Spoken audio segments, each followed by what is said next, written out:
we have here, guys, is a small bead is threaded. Keyword threaded. That means your reaction force is always going to be pointing back towards the center. Okay? So your bead is threaded, okay? Now, we start with a wire of radius A, so R equals A. I'm going to write down my FC equals mv squared over R, but in this question it's not R, it's A.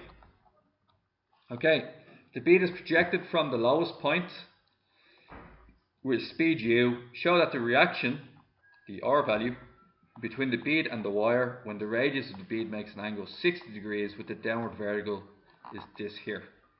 Now, it's a downward vertical question, so in theory, my setup should be something like this. My setup should be something like this. And I'm over here, and I resolve my equation like I did in the last question. Now, what I want to prove to you guys today, that if I use an upward vertical setup, I can still use it to solve the downward vertical. That's what I'm going to do here. Okay? So, what I'm going to do is, instead of doing this, I'm going to have it up here. I'm going to have this up here, like so. And just show you that if you do make the mistake, they're still compatible with each other. Okay? So, what we're going to have is, this gets off with a speed u, okay? Gets hit off. That's A. What's our height above ground, guys? If I say that's theta with the upward vertical, what can you tell me? The height is going to be A plus A cos theta. Your A here and your A cos theta here. Okay, next thing. My reaction force is always pointing back in, R. I then expand this out, like so. And once again, I resolve this. How am I going to resolve this along? I need to resolve it parallel and perpendicular to the radius is what I have to resolve the forces in. So I have mg going directly down. That's my mg there. Just getting a bit packed in there, so I'm just going to put R in a different color here. There's R there, and then mg is here. I have an alternate angle, turns that into theta, right? I'm going to have a second alternate angle. If I draw this down here, what does that make this angle here? Theta. Everybody see I used two alternate angles? The green one here and the green one here, alternate angles, okay? Now that that's resolved, what I'm going to do next is this here is mg sine theta, and then down, and then going towards it is, anybody? This time the weight is aiming towards the centre of the circle. Does that make sense? Because it's down and in. Because the weight is going directly downwards, which means this one has to go to the right and to the left. So this time your weight is actually going into the centre of the circle. So when you use your FC formula, your mv squared over A, yeah, your FC formula should be going diagonally right down, right? So what are our two forces at play? Oh, the R value is in what direction, guys? That's the one I made the mistake on. You're threaded through it. You're threaded through it, okay? So when you're on the outside, when you're on top of it, the R value is going upwards. Would everybody agree with that? Supporting you upwards. When you're out here, the R value is here. When you're down here, where? It's pulling you upwards. Okay? Pulling you upwards. When you're underneath it, you're getting pulled upwards. When you're on top of it, you're leaning down and it's supporting you up. It's always supporting you upwards in some form of direction. Okay? When you tread something on an object, it's always pulling on the string. Okay? So the R value was in fact going in this direction here. Okay, so what about our FC, guys, or FC? Anybody?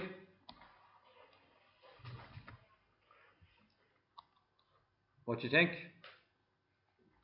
Okay, what force goes into the center of the circle? Mg cos theta.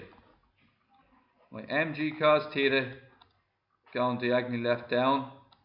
My r going diagonally right up, and my mv squared a here. Next thing we're going to do is do the conservation of energy formula. Okay, hope this works out. Ke1 plus Pe1 equals Ke2 plus Pe2. Okay, first of all, what's your energy? What's your kinetic energy at the very bottom? When you get sent off with speed u. When you get sent off with speed u, what's your speed? A half mu squared is your kinetic energy. What's your potential energy at the very bottom? 0. What is your kinetic energy at this random point here? Just call it V. Okay. What is your potential energy? Sorry? Mg bracket A plus A cos theta. Okay. Next thing.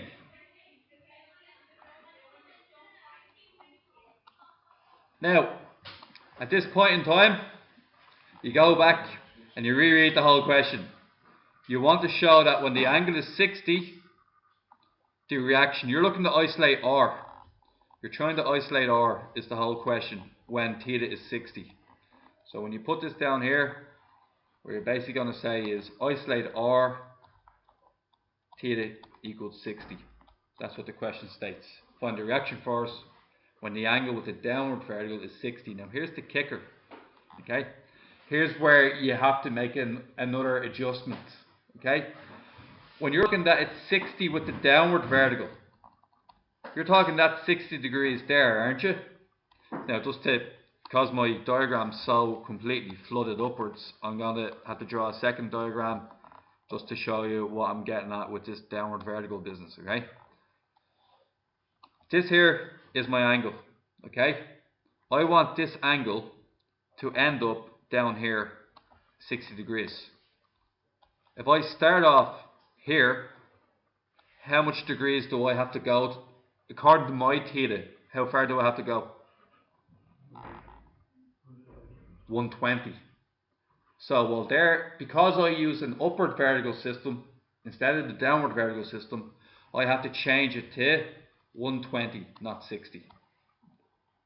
To be honest, guys, usually you just start a downward vertical system anyway, but I'm just saying, if you happen to choose one that's not compatible, all your work is not lost. Okay, 120.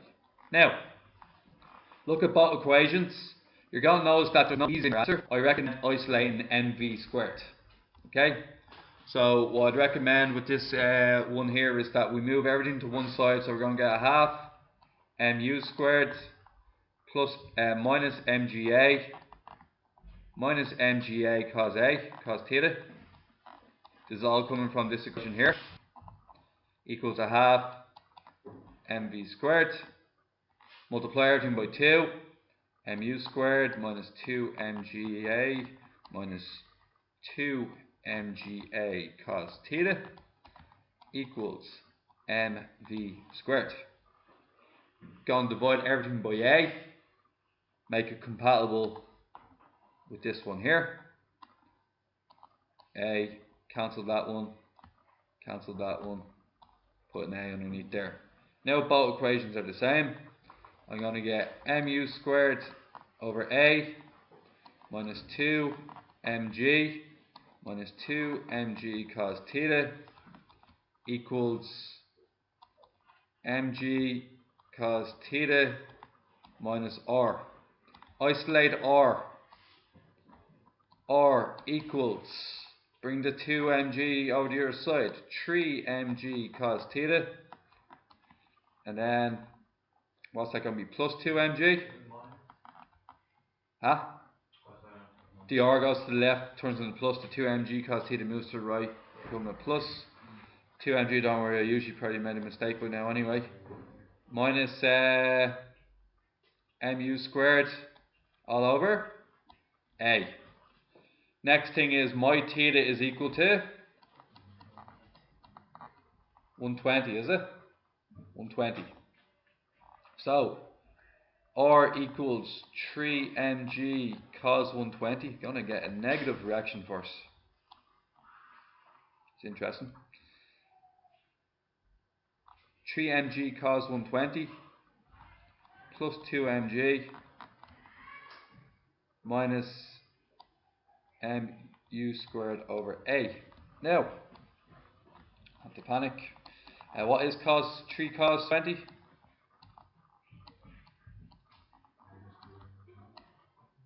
Minus 3 over 2. Minus 3 over 2 mg plus 2 mg. A half mg minus mu squared over a. Look back at the top. It's the other way around, isn't it? So, what happens here is my r value is take out m. I get a half g minus u squared over a. Now, what we found out here was that the reaction force on the wire at the start, when the wire is moving around, the wire is pulling it back in towards the centre of the circle. Therefore, when it's up here, it's still trying to escape, which means that the reaction force is still pulling it back in towards the centre of the circle. Our setup had a negative r where there should have been a positive r. This is why we got a result negative to the answer we got. So we put r in the wrong direction. The maths auto-corrected it, so the real answer is m equals u squared over a minus a half g. If that happened to you in an exam, just write 2 or 3 lines on what happened. Explain that you put r in the wrong direction. Full marks nonetheless.